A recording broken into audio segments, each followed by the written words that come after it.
of me, I cannot remember what made us think that we were wise and we'd ever compromise. Is that Irish? Is that Irish or Scottish that you morph into in the middle of that? And is he either one of those? You are merely fresh on. It like switches between Scottish and Irish. That's what makes it fun. Listener, it's multicultural. Viewer, welcome to my personal hell, where David either remembers a movie line or, more importantly, usually a song lyric that makes him laugh. I am a joy. And then he proceeds to stick it in everybody else's head for the next 2 weeks. A treasure to be around. And so now, dear listener. But when you know a song so well and you start tinkering around with it, like, for the life of me, I could not remember. Like, that's too easy. And it's like too cheesy. So it's like, look, anyway. Okay. Well, now, listener / viewer, it is stuck in your head. You're welcome. But other than David's vocals, David, I have a question for you. Yes. Other than your stirring, sound-producing vocal box thing. It is a vocal box thing. I think that's exactly what it is. What would you say is the most important resource on the planet? Oh, God.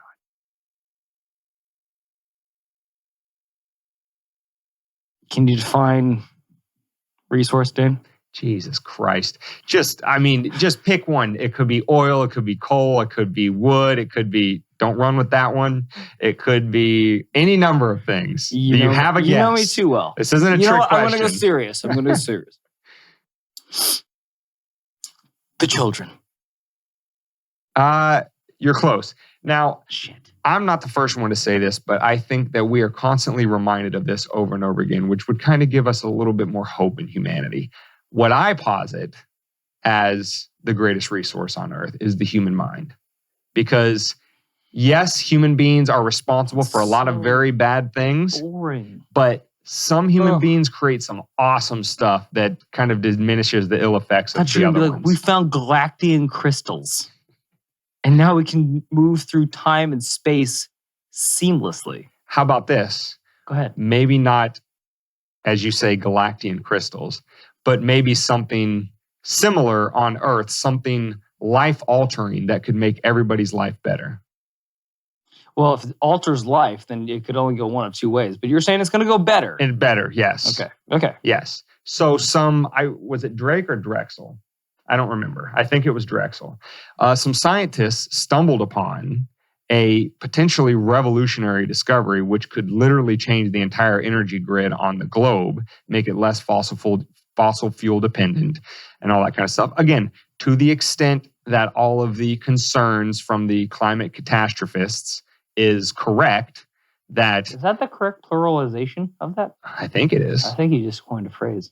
Yeah. Well, if I didn't, then Webster's, listen up, okay? Catastrophists, noun. Use it in a plural. sentence. Wait, we just did. Greta Thunberg and friends. That's the definition. So again, assuming all of their claims are correct and that we need to revolutionize the energy grid in order to stave off existential threat to all life on Earth. That is climate change. They, again, apparently accidentally came across one of their tests of lithium sulfur batteries, which... Isn't that the best way to find things? Is accidentally. Like stumble into things like... Well, again, this goes back to my most important resource is the human mind, is they're saying accidental, whatever. Maybe they didn't intend for the test that gave them the information that they had. But still, some pretty smart people, a handful of smart people can literally change the world. And that is the potential of the human mind that exists in all of us. Well, some more so than others. I'm not curing shit. I'm not finding nothing. I might crack a joke and make you smile, or I might annoy you. Either way, I'm not curing cancer. But good for them. You know what? Bless their little hearts for finding that thing that could possibly change humanity for the better. Listen, it's the Pareto 80-20 principle. 80% of us screw up the earth and 20% of us save it for everybody. 80% of us eat McDonald's And then 20% of us actually care about ourselves. Well, either way, it's a nice little feel-good story to kick off this episode because, and just to give just a couple more details, because I'm going to put the Free Think article up at the show notes page at wmdpodcast.com/90, where you can read more in depth about what they found and what the impacts are. But just the very Cliff Notes version, the reason why everything from Teslas to your cell phone to computers and energy backup on the grid, et cetera, why it's been operating on lithium-ion batteries since the early 90s is because lithium sulfur, up until this point, was not able to hold a charge for as long. So although you can recharge a lithium-ion battery, thousands of times, the lithium sulfur was only half of that. So its practical use for all of those purposes was heavily reduced. But this study apparently found a way to make lithium sulfur more easily able to hold a charge and be recharged for extended periods of time, and which makes it a legit practical one-on-one competitor with lithium ion. And there's a lot of other benefits to lithium sulfur that don't exist for the ion batteries. David, what do you have to think about? What do you have to say about that? I think that was very well thought out. I think it was very intellectual. And I think it was a good power nap right before we jump into the main part of this episode. Listen, okay? I just want the people to be a little bit happier because most of the time our topics are not super, super happy. Yeah, kind of Debbie Downers. I mean, but in the way, kind of reporting the news opens you up to not happy. It definitely opens you up to a lot of things. The news is very bad. But anyway, Cliff Notes version, lithium sulfur are cleaner, cheaper. They hold more energy, less which is why we got to stamp it out by Oil. Getting the resources. Lithium. They're faster and they can charge speed faster. Now, thanks to this potential discovery, assuming it reaches practical application. Let's see how quick. That's it. David rushed me, and now we're ready to jump in. Exxon Mobil, BP. Let's see how quickly they get in on this one. Hey, listen. They'll have the inside track, but other than that, if it saves us from dying in 10 years, as AOC would say, I'm all for it. Anywho, with that being said, are we jumping in? Let's drop.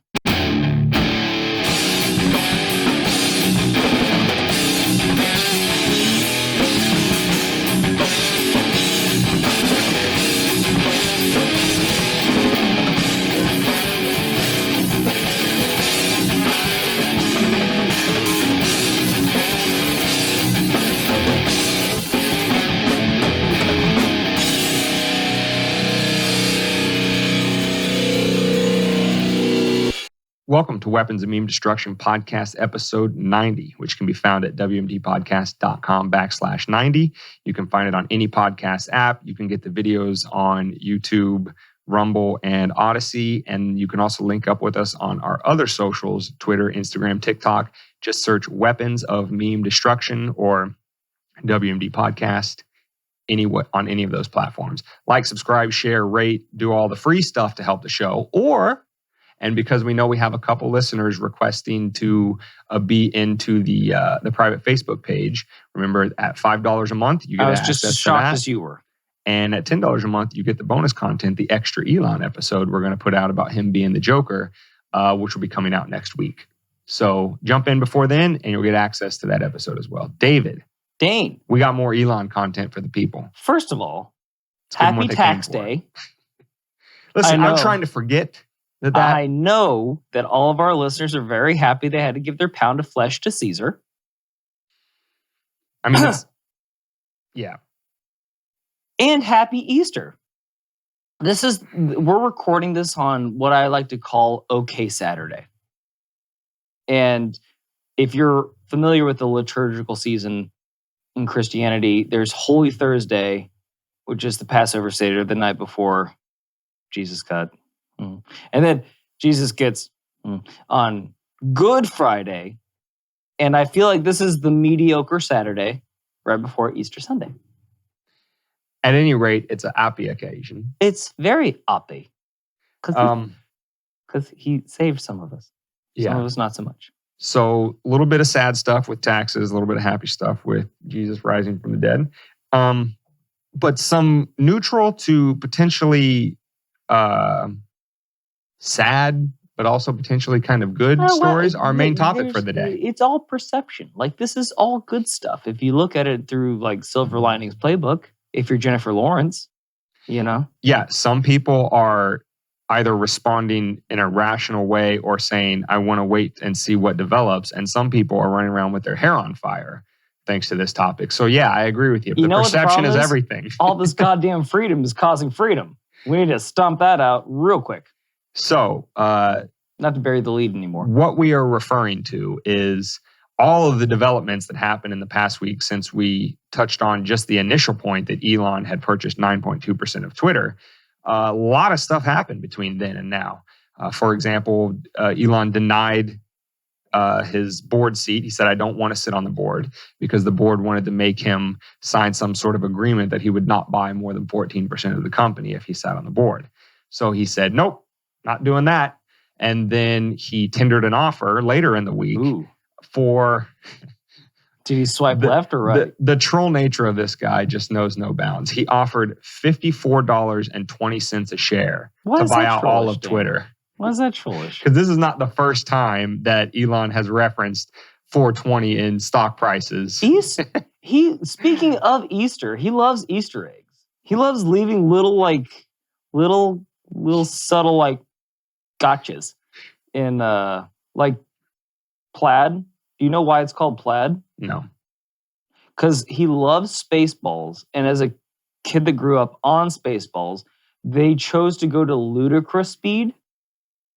And then when they hit ludicrous speed, they shoot by their target because they're going too fast. But instead of like just being a beam of light, they went plaid.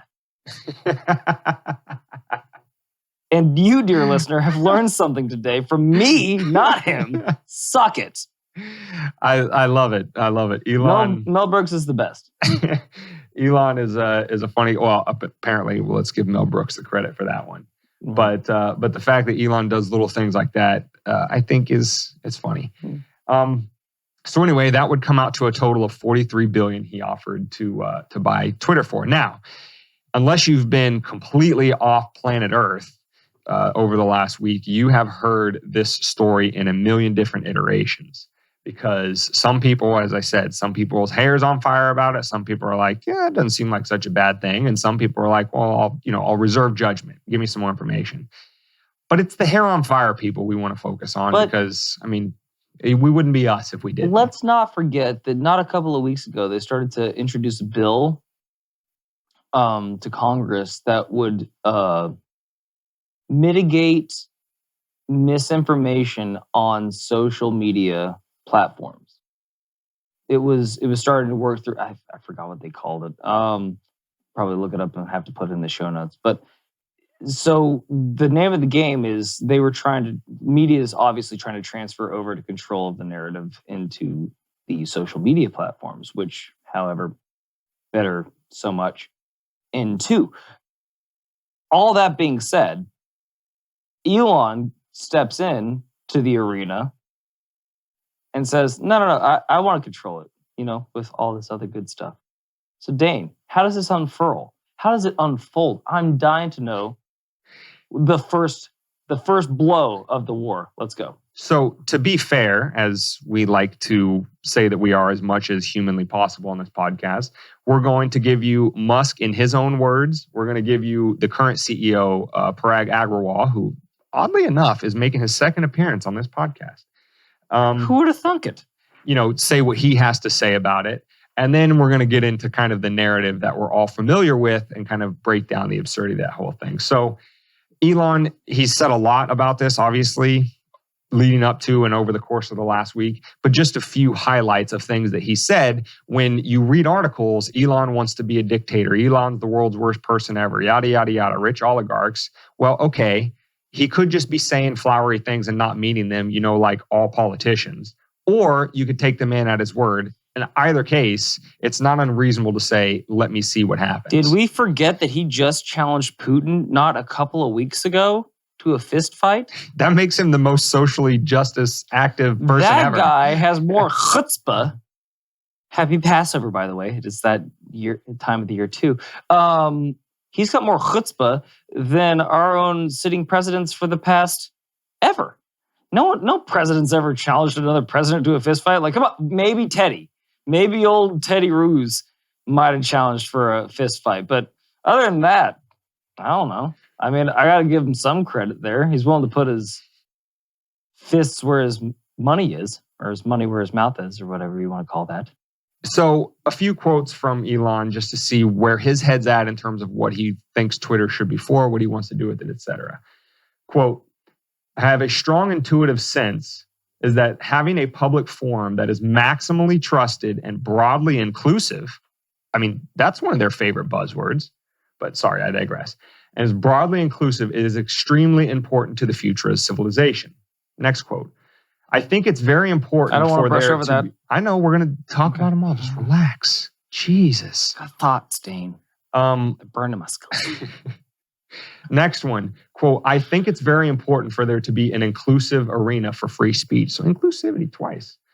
And then finally, the last one is he's been raising concerns about, quote, behind the scenes manipulation at Twitter, like how their algorithm works. Why are some posts pushed more than others? You know, why are some people getting canceled? Things like that.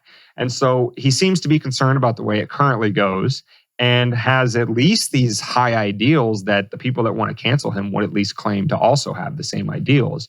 So David, why are these people at his throat? Well, firstly, I want to just say that he was saying inclusion, which is funny coming from the left, that they have such an argument against the inclusion thing, because they're all about including everybody and everything at all times, and including their reality into other people's reality, and other people having to change their reality to include more people into reality. So I would think this would be a big, raging hard boner in a liberal's pants that Elon Musk is saying, I want to include everybody. Let's include everyone's conversation so that we can all have a voice. Isn't that the whole point of this? Experiment, social media, everyone has a voice, everyone has an opinion. And again, opinions are like assholes. Everyone's got one, they all stink. But everyone's entitled to their say, right? That's what free speech is.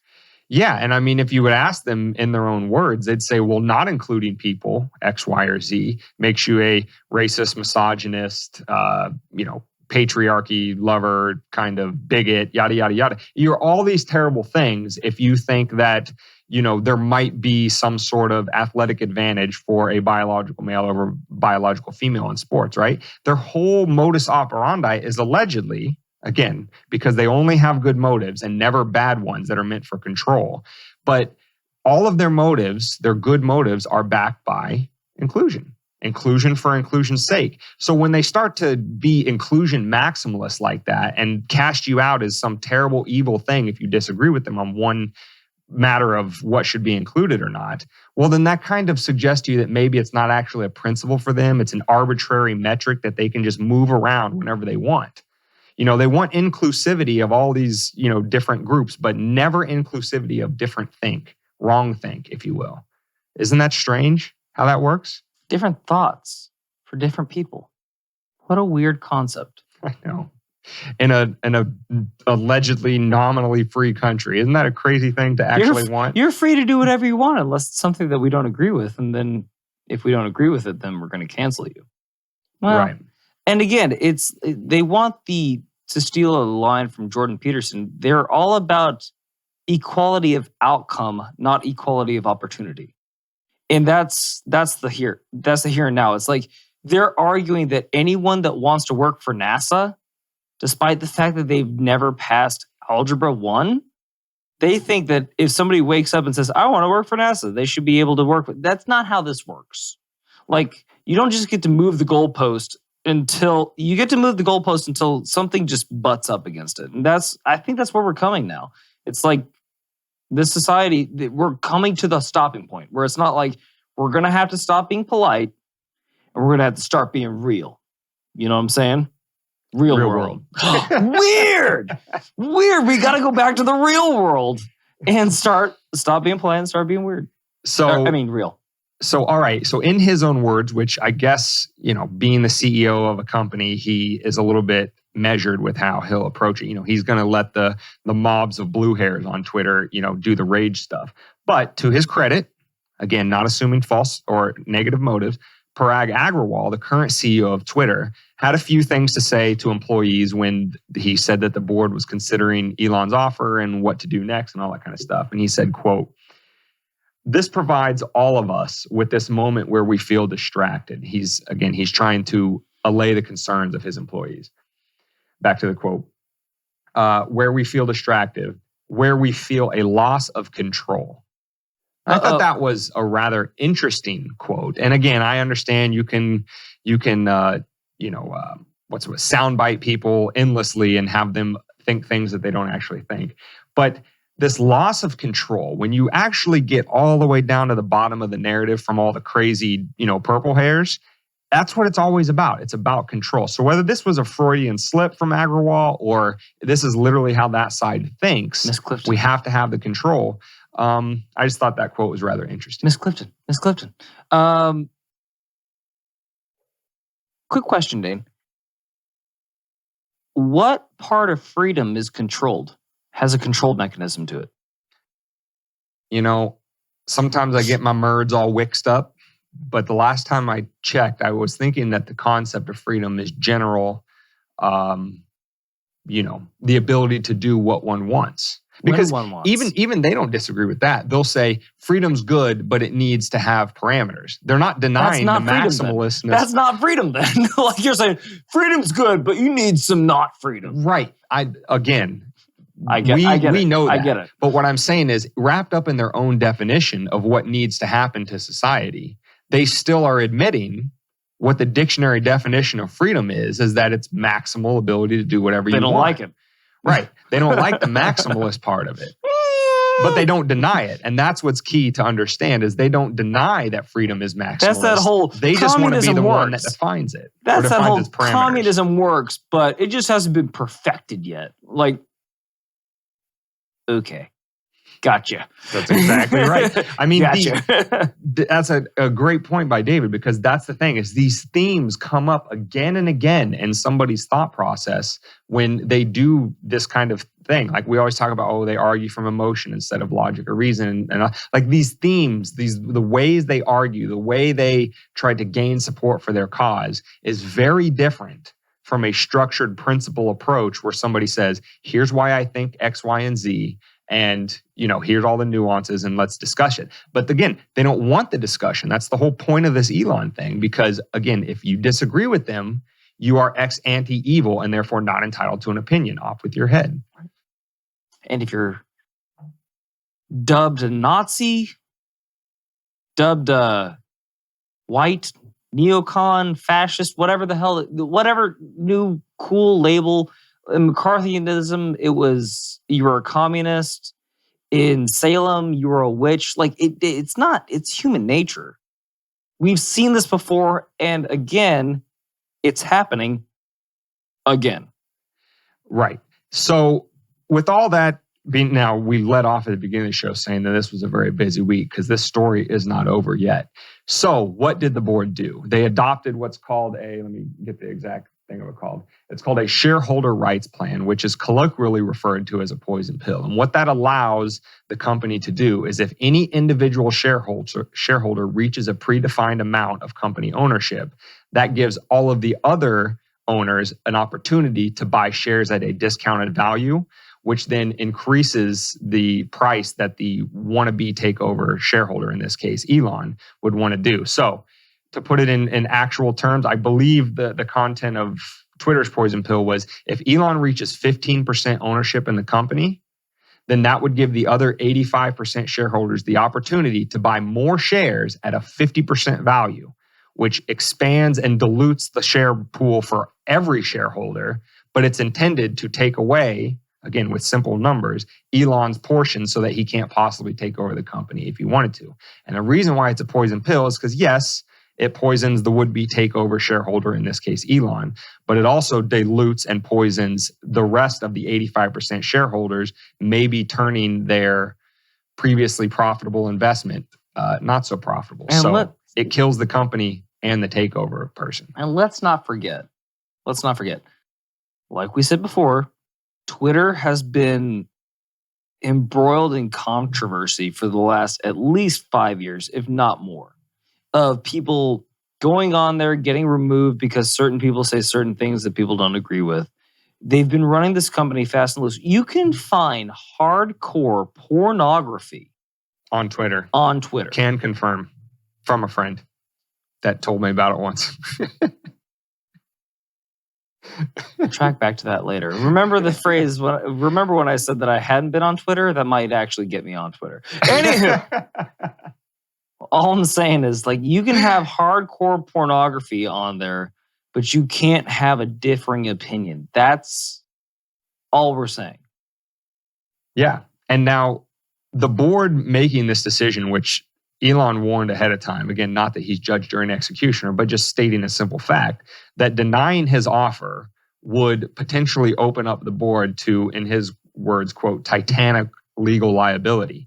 And because board members of a publicly held corporation like that have to abide by what's called a fiduciary duty. They have to act in the best interest of their shareholders. Douche. The price that Elon offered was a significant increase versus what the stock price was before the offer. So to take that money and run, everybody who owned Twitter stock would get a premium on what they currently own. And some would say that's in the best interest of the shareholders.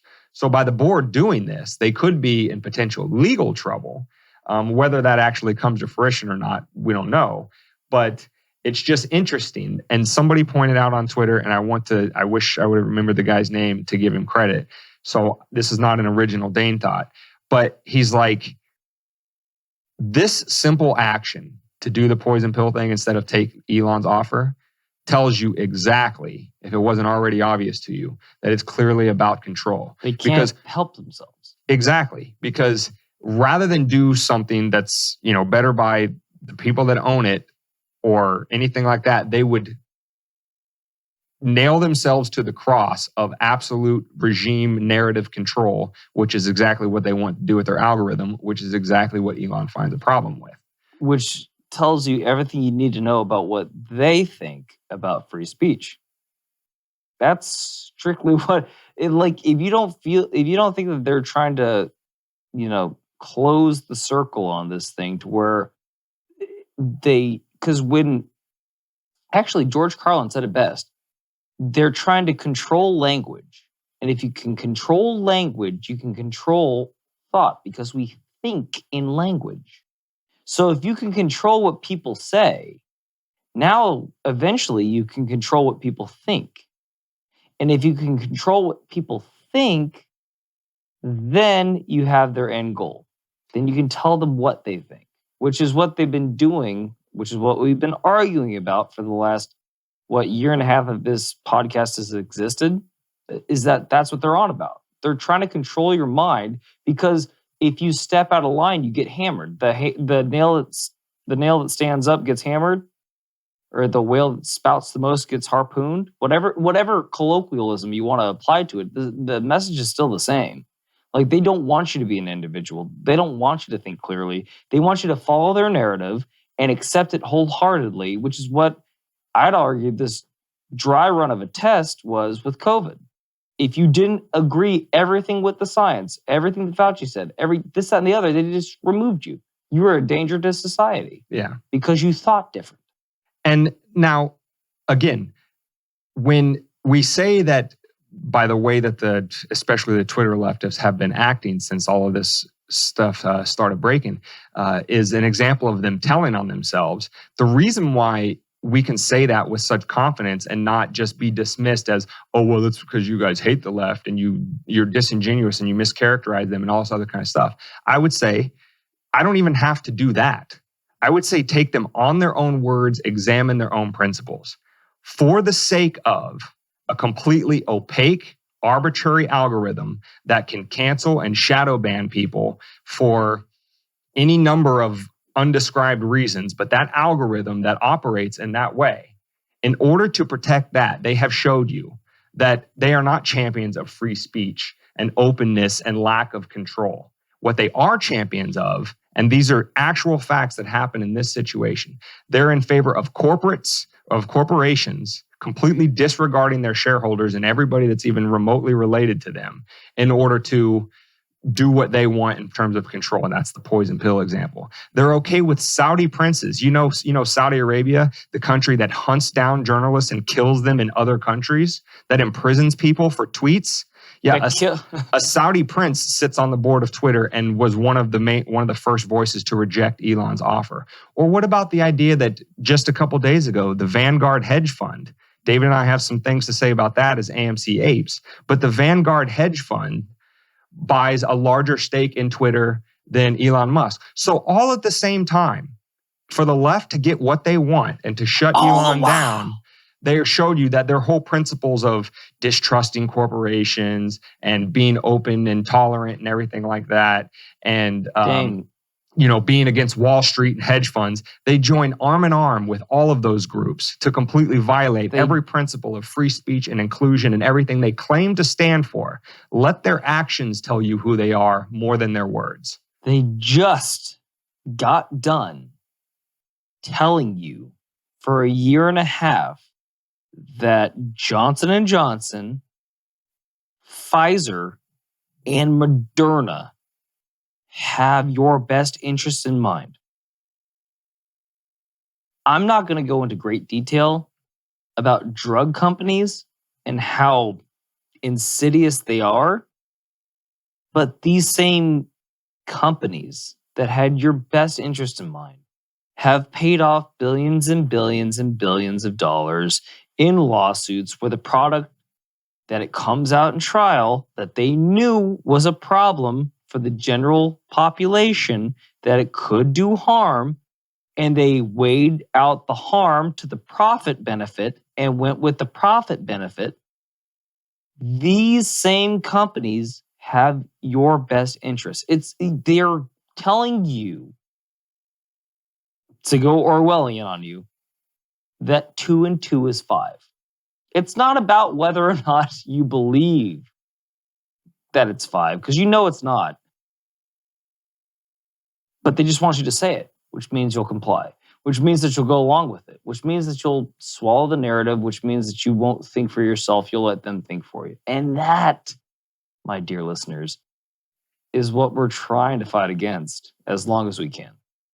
Yeah, and I mean, one final point on, them telling you who they are with their actions more than their words, or actually showing you who they are, which is much more telling than what they tell you who they are, is the situation has brought out very strange bedfellows. And then when you examine why they're now bedfellows when they should be complete polar opposites, you start to understand what we mean by the cathedral and how, as long as the narrative is supported, again, they don't care about diversity of opinion.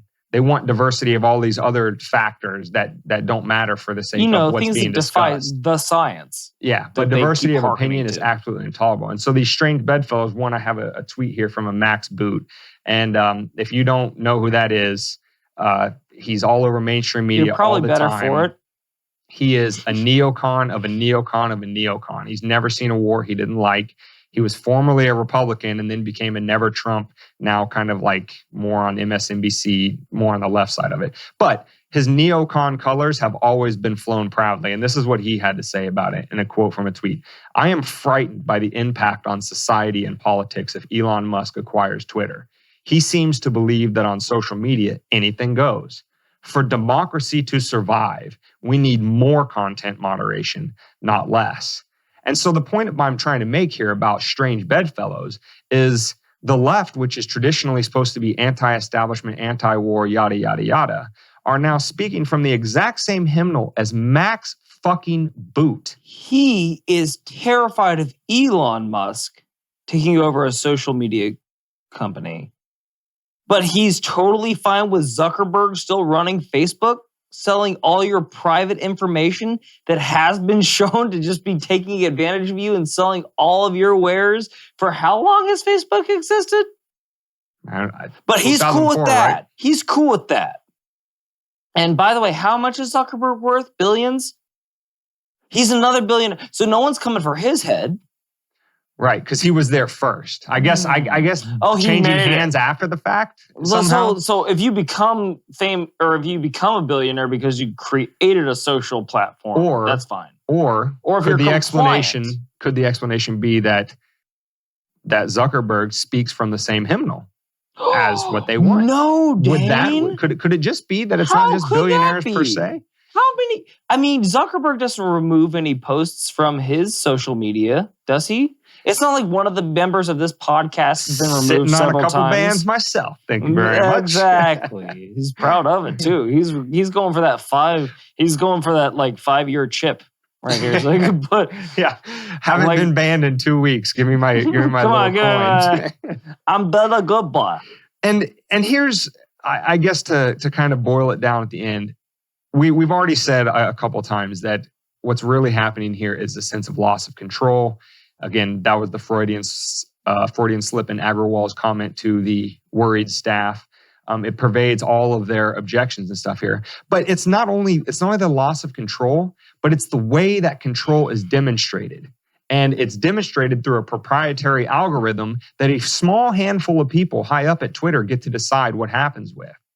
And now these people would be like, again, in Boot's tweet, democracy, the idea that the majority should be able to rule, all of that kind of stuff. What a weird concept.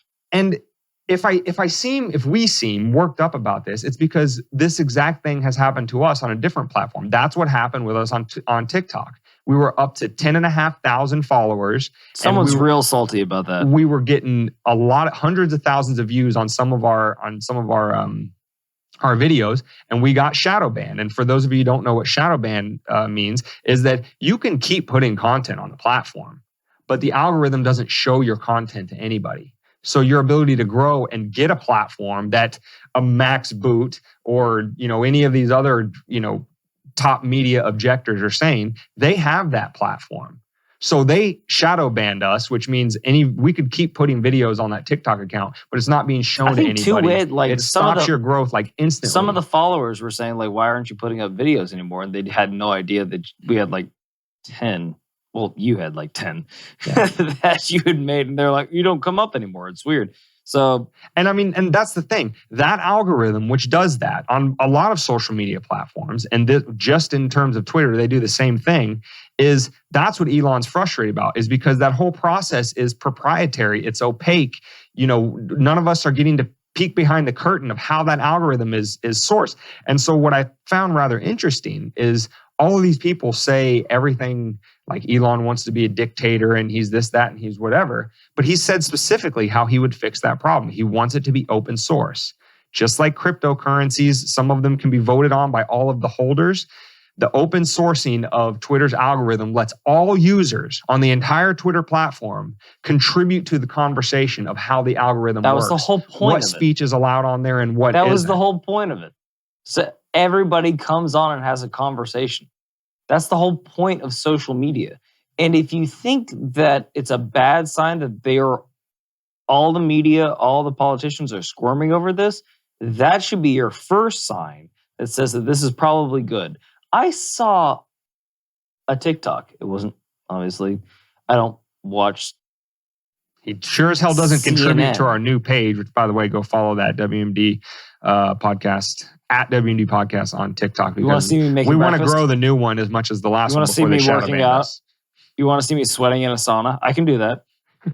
Anyway, not the point. The point is, I saw a segment of Don Lemon's broadcast that said Elon Musk allowing free speech on social media threatens free speech for us all. What? What? You have free speech. That's why you were going to lose free speech. My mind reset. I was like, how to go back to the neocon thing. That's what people like Max Boot always argue. In order to get peace, we need to bomb people into oblivion. That'll do it. That's the way these people. You know how you shut somebody up? You punch them in the mouth. You slap them in the face at the Oscars. That'll do it. That'll make it all go away. That'll definitely not get the entire comedic community to wash over your wife like a fucking wave of destruction that happened. Like Andrew Schultz. It was the first thing that he did. Is the first thing that he did was just eviscerate his wife and will. Like, or to take it to the government policy arena. Hey, you know how we're going to stop the generational poverty because in low income communities, we're just going to lock up everybody for a bunch of victimless possession crimes, which completely ruins their record, that they can't go back to work, which they can't provide for their family, which leads to broken homes, which leads to abandoned kids. But that's how we're going to fix, low income communities. Again, whether it's government policy or idiot commenters like Max Boot or anything else in between, it always comes back to the same thing. They say one thing and do another. It's classic 1984 doublespeak. Or to throw one more log on this fire is the fact that liberals are upset that the governor of Texas is putting immigrants onto buses and shipping them to Washington, D.C. They're dying for them to be here, but just not there. They don't want to see them. They want the problem to be, not our problem, but it's your problem. But it's a humanitarian problem, so you have to deal with it. But when they drop them off on the doorstep, they have issues.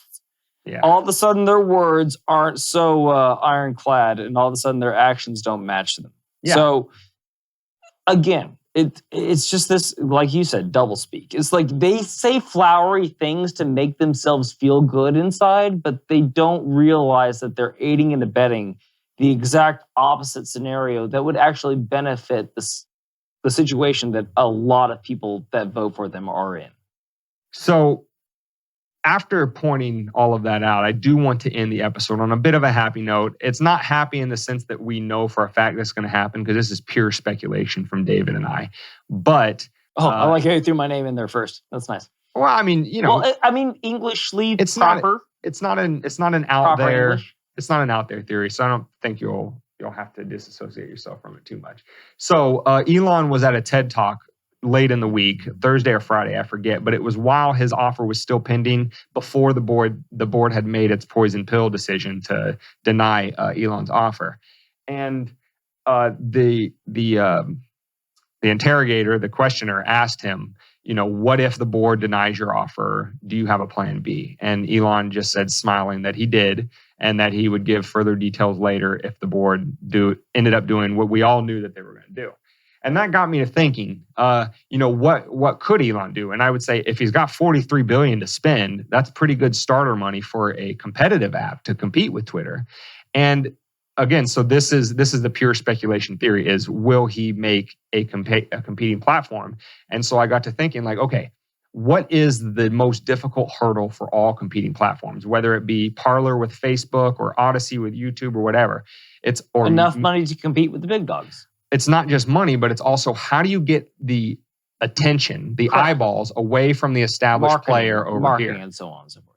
Well, one way is to be the biggest name that anyone's ever heard ever. Exactly. And so I looked at the numbers. So as of this morning, Elon had total followers on Twitter of 82.1 million.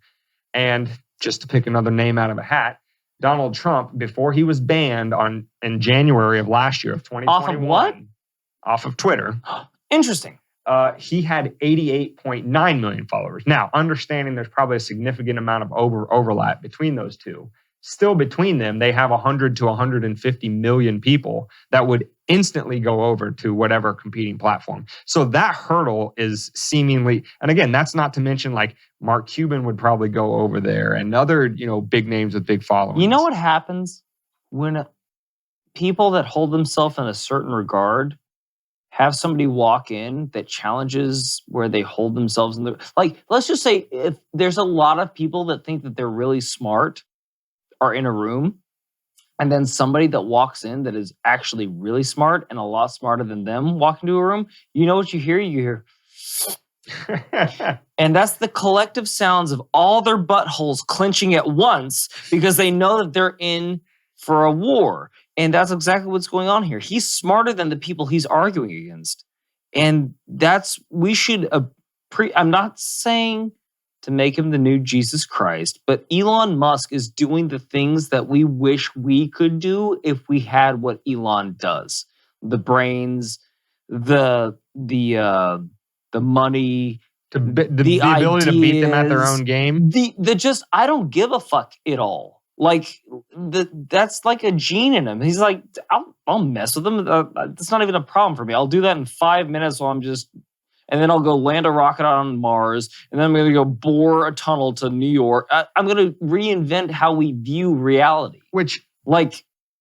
Tony Stark, go ahead, be Tony Stark. I don't give a shit. Come out tomorrow, Elon, and say that you're fucking Iron Man.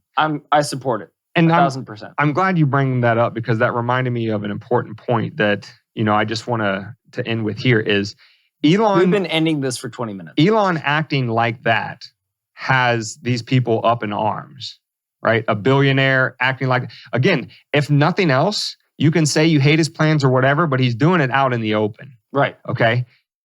They absolutely hate him for that. But yet, this is the same man that offered to cure starvation if they gave him a plan. Yes. Altruism. But a small group of also billionaires meet every year at Davos to discuss the World Economic Forum policies about not owning stuff and you'll be happy and all of that kind of society upending things. Meaning it's not totally in secret, but they're not exactly, unless you look for it, you don't see this in the media. You don't hear anybody talking about it. And so what I'm saying is pointing back to actions versus words. They will tell you they hate smoke-filled back rooms of rich people, conspiring to keep the rest of us in chains. They'll tell you they hate that all day. But as long as what's coming out of meetings like that are things that they agree with, like the climate change stuff and everything else that comes out of the World Economic Forum, they're completely okay with the secrecy and people being rich and all that kind of stuff. But if you dare have a different opinion and be a rich person and do it out in the open, well, then you're tantamount to everything from Hitler to Stalin to, Satan himself. Neocon. Right, exactly. So they don't like that. You want to know why they don't like it? Because they don't have what, Dane? Integrity, principles. Fuck. I pizzazz. Control. They don't have control of the narrative anymore. They can't control how you think. If there's someone else that can outdo them, telling you, there's another way to think. And with that, Dane, where can they find this podcast? Can I take that again? Where can they find this podcast? They can find it at wmdpodcast.com/90, which can be also found on any podcast app. Find the videos on YouTube, Odyssey, and Rumble, and then link up with us on Twitter, Instagram, TikTok. I did want to say, I think I saw the other day, just a personal observation, on Spotify, we're now up to 10 reviews, and we have a full 5 stars. So for those of you that have heeded our call to the guys. wall, thank you for doing that. And again, I didn't check all the platforms, but for those of you that are liking and rating, sharing and subscribing on other platforms, thank you for doing the same.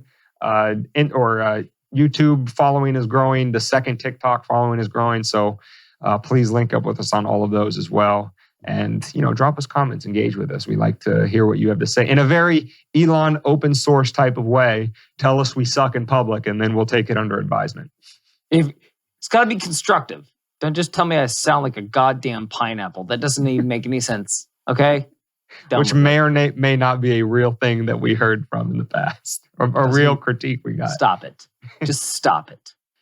So with that being said, we will see you, general public, for episode 91. But for those of you who are... For the private sector. Those of you who are subscribers to the podcast at the $10 above level, which again, go to wmdpodcast.com, click the support us tab, and you'll see the options there.